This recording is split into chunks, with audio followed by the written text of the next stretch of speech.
To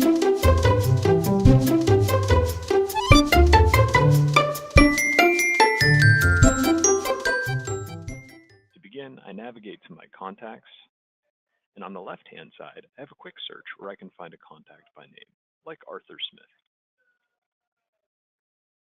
Here's Arthur's record. But sometimes I want to find a contact or group of contacts by some other criteria other than their name. For that, I use a powerful advanced searching tool called the yellow box search, where any field of the record can be used as a search criteria. Today, I'm going to create a group of young donors using the age field between 20 and 30 and their income tab, giving over $1,000.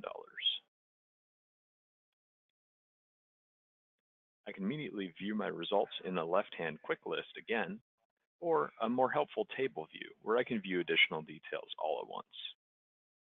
Sometimes I want to view where all of these contacts that match my advanced search, whether living within a radius of a certain zip code or any of my search criteria on a map.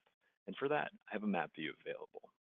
Here, I can view a graphic representation of the United States with all of my contacts mapped. Oh, I'm planning an upcoming visit to New York. I'll make sure to visit Joshua. I'm Paul, and that's thankQ in 90 seconds.